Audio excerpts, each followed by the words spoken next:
Pak Zain, untuk salah satu pasien yang baru masuk kemarin sehabis umroh, perkembangannya gimana Pak? Kita yang kemarin ada satu warga ya dari Prabowo, Tuan M, umur 64 tahun, Pak, saya lebih kurang. Kondisi klinisnya sampai hari ini perbaikan. Untuk hasil labnya apa sudah keluar Pak yang pertama? Kalau hasil lab kita masih menunggu, tapi walaupun hasil lab yang pertama itu belum keluar, yang kita perkirakan mungkin sore ini atau besok, tapi kita sudah juga mengambil spesimen untuk pemeriksaan lab yang kedua. Sebagaimana kita ketahui bahwa kalau nanti 2 kali dia negatif, dia negatif. Nah, mungkin sedikit kami jelaskan untuk pasien ini kan baru pulang dari umroh. Jadi sebetulnya tidak ada hubungan dengan COVID 2019. Walaupun sama-sama virus corona, orang ini masuk dengan kita kecurigaan atau suspek adalah MERS coronavirus. Gejalanya sendiri apa Pak yang dialami? Kalau MERS coronavirus sama COVID ya hampir sama saja gejalanya, dan dua-duanya disebabkan oleh coronavirus, tapi strainnya yang berbeda. Kalau yang COVID 2019 ini kan ditemukan di Tiongkok yang di ujung tahun 2019.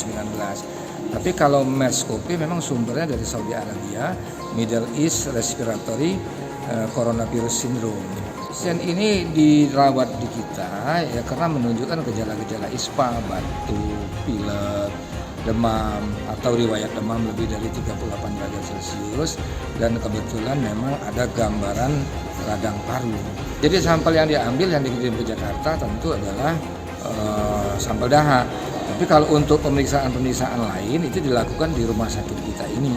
Dan sejauh ini kalau dari hasil yang di labor kita itu lebih menunjang ke arah infeksinya infeksi bakterial, bukan ke arah MERS-CoV ini. Artinya saat ini untuk Tuan M ini sudah bisa lepas oksigen, bisa melakukan aktivitas sendiri di dalam kamar. Suhu tubuh yang tadinya tinggi 38 lebih dideteksi di bandara, sekarang suhu tubuh sudah normal. Oke, penempatannya tetap di ruang isolasi ya? Penempatan tetap di ruang isolasi sampai terbukti nanti hasil pemeriksaannya negatif. Ya, kemarin juga kita mendapat satu pasien yang rujukan dari Rumah Sakit Hermina, Ibu F, itu umur lebih kurang 77 tahun, warga Palembang. Kondisinya sama dengan bapak tadi, baru pulang umroh, lebih kurang 5 hari pulang umroh. Demam, dia dirawat di Hermina oleh karena menunjukkan gejala infeksi saluran napas, dan radiologinya adalah ada gambaran radang paru-paru, maka dirujuk di kita dalam tempat yang sama, tapi kamarnya berbeda.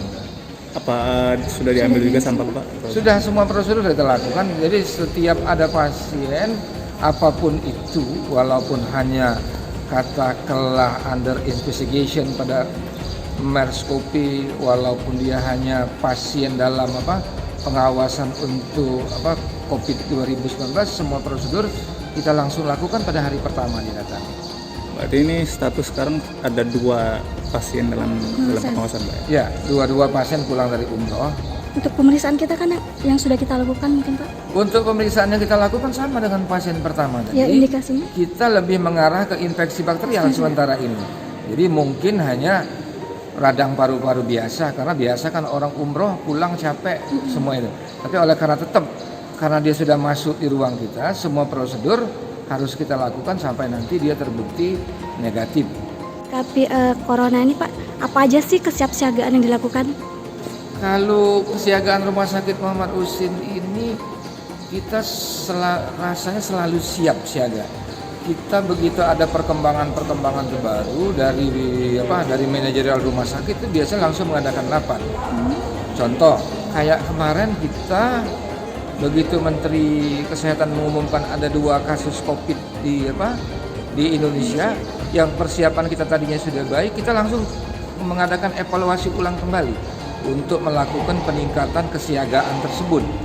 Nah, seandainya Indonesia ini dianggap negara terjangkit, kemudian kasus di dalam negeri pun dianggap seperti itu, maka rumah sakit sebetulnya sudah mempersiapkan satu ruangan lagi. Jadi tidak hanya yang sekarang ini di Borang yang hanya bisa menampung katakanlah 5 pasien, 4 sampai 5 pasien. Rumah sakit bisa saja nanti membuat suatu ruang khusus untuk pasien-pasien dengan kemungkinan COVID ini. Pak, kalau untuk menyikapi corona ini, himbauan kepada masyarakat apa Pak? Jadi sebetulnya jangan terlampau panik yang berlebihan aja itu ya. Waspada boleh tapi jangan panik. Karena yang pertama penyakit ini oleh karena virus. Virus itu self limited, artinya sembuh oleh karena kekuatan tubuh sendiri. Walaupun kita terpapar virus, kalau tubuh kita kuat, kita tidak akan sakit.